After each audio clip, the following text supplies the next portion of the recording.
Hello friends, welcome. Unity की नई video में आपका स्वागत है। आप जान रहे हैं कि हम लोग एसएससी के बदले हुए पैटर्न पर क्लास कर रहे हैं। कल के क्लास में हम लोगों ने राजस्थान से रिलेटेड कुछ फोक डांस कल्चर ये सब देखा था। आज हम लोग एक नए स्टेट के बारे में देखेंगे जिसमें उसके कल्चर, उसके फोक डांस, उसकी सांस्कृतिक समृद्ध विरासत क्या है, इसके बारे में जानेंगे। आप जानते हो कि महाराष्ट्र राज्य भारत का एक प्रमुख राज्य है और भारत के सभी राज्यों की तुलना में उसका जीडीपी, ग्रॉस डोमेस्टिक प्रोडक्ट, सबसे ज़्यादा है। वर्तमान समय में महाराष्ट्र राज्य के मुख्यमंत्री श्री एकनाथ शिंदे जी हैं और अभी वहाँ के गवर्नर श्री रमेश बैस हैं, जो कि पहले झारखंड राज्य के गवर्नर थे। महाराष्ट्र पश्चिमी समुद्र तट से अपनी सीमा बनाता है। महाराष्ट्र के समुद्र तट को कोंकण तट कहते हैं और इसी में श्रीवर्धन तट, हरिहरेश्वर तट, सिंधुदुर्ग, मरुड़ तट, दहनु तट जैसे प्रमुख क्षेत्र आते हैं। महाराष्ट्र त्योहारों की भूमि है। केवल महाराष्ट्र क्यों, भारत के प्रत्येक राज्य संपूर्ण रूप से भारत ही त्योहारों की भूमि है, तो निश्चित रूप से महाराष्ट्र भी त्योहारों की भूमि है। तो महाराष्ट्र में कई सारे त्यौहार और फोक डांस होते हैं, जैसे लावणी फोक डांस सौंदर्य का प्रतीक है। जैसे हम लोग लावण्य अर्थात सुंदरता को लावण्य कहा जाता है, तो लावणी सौंदर्य का एक नृत्य है। इसमें महिलाएं नृत्य करते समय 9 गज वाली साड़ी पहनती हैं, जिसे नेवारी साड़ी कहा जाता है। उसी तरह से तमाशा महाराष्ट्र का रोमांटिक संगीत है, रोमांटिक संगीत और नृत्य है। महाराष्ट्र के एक प्रमुख फोक डांस में कोली नृत्य प्रमुख है। ये कोली नृत्य गोवा राज्य का भी प्रमुख फोक डांस है। ये मछुआरों का नृत्य होता है। उसी तरह से डिंडी डांस कार्तिक मास की एकादशी को होता है, जिसमें कृष्ण भक्ति से संबंधित नृत्य किए जाते हैं। धनगरी गाजा फोक डांस, फिर से मैं बोल रहा हूँ, ध्यान से सुनिएगा। धनगरी गाजा फोक डांस महाराष्ट्र के सोलापुर में होता है, जिसे चरवाहा समुदाय के लोग करते हैं। पोवारा नाम का नृत्य शिवाजी महाराज के जीवन चरित्र से संबंधित है। लेजिम महाराष्ट्र का एक मार्शल आर्ट है, जिसे फोक डांस के माध्यम से दिखाया जाता है। उसी तरह से नकटा नामक डांस मछुआरों का नृत्य है। दही कला एक प्रमुख फोक नृत्य है। इसे बोहड़ा डांस भी कहा जाता है। महाराष्ट्र में कई सारे महत्वपूर्ण स्थानीय तौर पर त्यौहार मनाए जाते हैं, जिनमें महाराष्ट्र का नववर्ष, जिसे गुड़ी पड़वा कहा जाता है, यह वास्तव में माता दुर्गा की पूजा से संबंधित एक फेस्टिवल है। साथ ही साथ नव वर्ष के आगमन का स्वागत किया जाता है। महाराष्ट्र राज्य में गणेश उत्सव एक अत्यंत ही लोकप्रिय त्यौहार है, जो कि भाद्रपद अर्थात भादों के महीना में मनाया जाता है। आप जानते हो कि अभी भादों का महीना ही चल रहा है हिंदी कैलेंडर के अनुसार, तो अभी महाराष्ट्र में इस पर्व की तैयारी शुरू हो चुकी होगी। भारत का 7वां सबसे बड़ा शहर पुणे शहर है और उस शहर में पुणे फेस्टिवल होता है, जो कि 1 सप्ताह तक चलता है। उसी तरह से अजंता एलोरा फेस्टिवल दिसंबर के महीने में होता है। मराठवाड़ा का क्षेत्र वीरों की भूमि है। महान मराठा योद्धाओं ने अपनी स्वतंत्रता की रक्षा के लिए मुगलों से कई युद्ध किए और उस समय कई बड़े बड़े किले बनाए गए, जिनमें एक प्रमुख किला शिवनेर का किला है। इसी शिवनेर के दुर्ग में, जो कि पूना में है, जिसे आजकल हम लोग पुणे कहते हैं, तो इसी शिवनेर के दुर्ग में शिवाजी महाराज का जन्म हुआ था। प्रतापगढ़ का किला, जंजीरा का किला, लोहगढ़ का किला, सिंधुदुर्ग, आरनाला किला, ये महाराष्ट्र के प्रमुख किले हैं।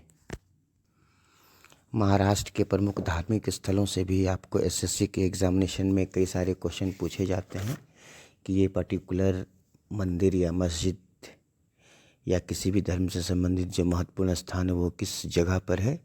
जैसे महाराष्ट्र के नांदेड़ में सिखों का प्रसिद्ध गुरुद्वारा है, इगतपुरी पैगोड़ा महाराष्ट्र में है, शनि शिंगणापुर मंदिर अहमदनगर में है, जिसे इसका नया नाम अहल्या देवी नगर हो गया है, जो कि होलकर रानी थी।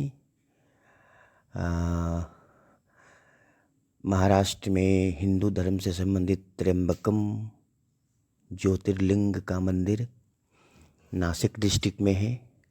भीमाशंकर मंदिर, जो कि भगवान शंकर के 12 ज्योतिर्लिंगों में, 12 का अर्थ 12 होता है, भगवान शंकर के 12 ज्योतिर्लिंगों में आता है, जो कि पुणे में है।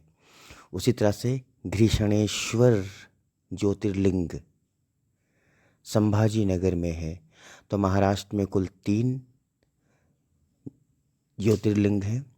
उसी तरह से तुलजा भवानी का प्रसिद्ध मंदिर धार शिवा डिस्ट्रिक्ट महाराष्ट्र में है। महाराष्ट्र राज्य में विठोबा की पूजा बहुत ही लोकप्रिय है, जिन्हें विट्ठल विट्ठल विट्ठल के नाम से कीर्तन करते हुए लोग प्रभु की पूजा करते हैं। पंढरपुर में, जो कि शोलापुर डिस्ट्रिक्ट में है, वहाँ पर भगवान विट्ठल का प्रसिद्ध मंदिर है।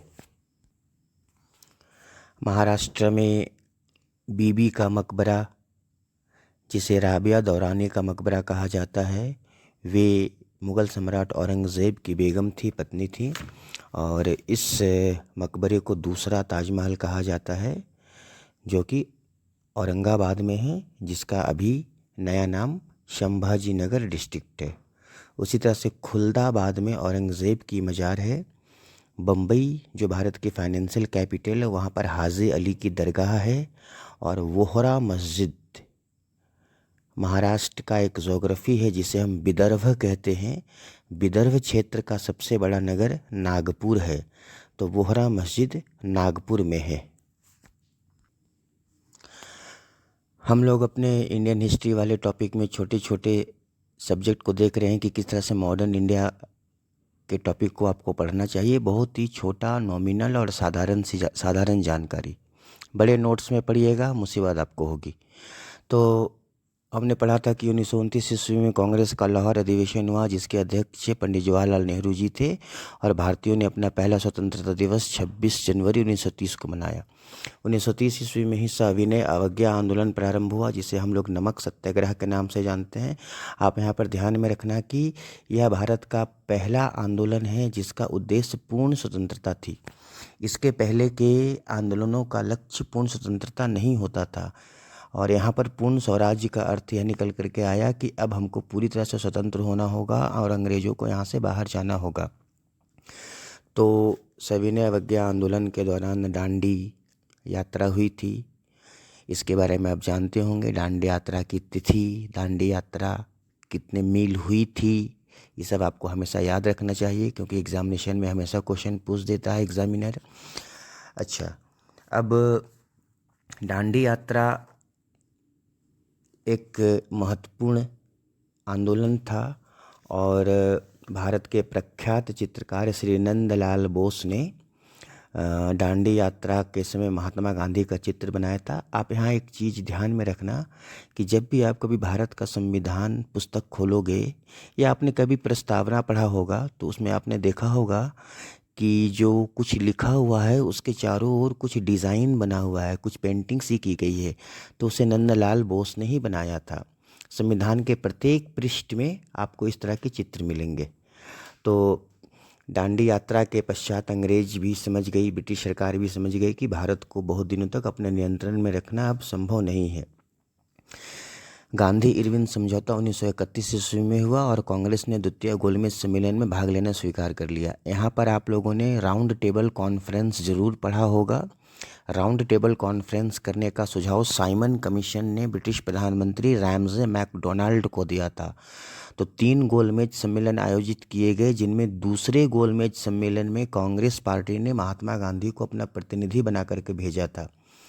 लेकिन ब्रिटिश सरकार के चालबाजियों के चलते कोई भी गोलमेज सम्मेलन सफल नहीं हो सका। आपको यहाँ पर ध्यान में रखना पड़ेगा कि तीनों गोलमेज सम्मेलन लंदन के जेम्स पैलेस में हुआ था और इसका उद्घाटन ब्रिटिश सम्राट जॉर्ज द फिफ्थ ने किया था। और तीनों गोलमेज सम्मेलन के अध्यक्ष British prime minister Ramsay MacDonald थे। तो गोलमेज सम्मेलन की विफलता के पश्चात British prime minister Ramsay MacDonald ने 1932 ईस्वी में कम्युनल अवार्ड की घोषणा की, जिसे हम लोग सांप्रदायिक अधिनिर्णय कहते हैं। और इसमें दलित कहे जाने वाले हिंदू समुदाय के लिए सेपरेट इलेक्टोरल का प्रावधान किया गया था, जिसे हिंदी में हम पृथक निर्वाचक मंडल कहते हैं। इसमें होता था ये किया जाता कि अगर कोई दलित जाति का व्यक्ति चुनाव में खड़ा है तो उसे दलित जाति का व्यक्ति ही वोट दे सकता है।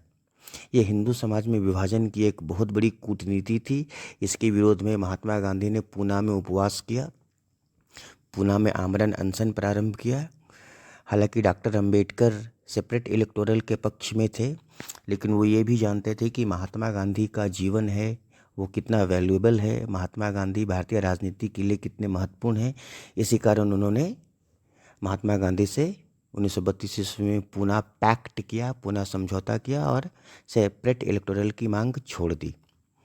तो फिर हम लोग अगले किसी वीडियो में इसी तरह से जो अत्यंत ही महत्वपूर्ण टॉपिक हैं, फोकस्ड, हिस्ट्री में ध्यान में रखिए, फोकस्ड टॉपिक जिसको हम और आप हर कोई जान रहे हैं, है ना, केवल उसी को पढ़ना है। बड़े नोट्स के चक्कर में बिल्कुल मत पढ़िए। ऑब्जेक्टिव्स ज़्यादा से ज़्यादा बनाइए, तो पढ़ते रहिए, ऑब्जेक्टिव क्वेश्चंस बनाते रहिए और आने वाले एग्ज़ामिनेशन की तैयारी में लगे रहिए। एसएससी के एग्ज़ामिनेशन को क्रैक करना ऐसा भी कोई मुश्किल नहीं है। Good luck for upcoming examination.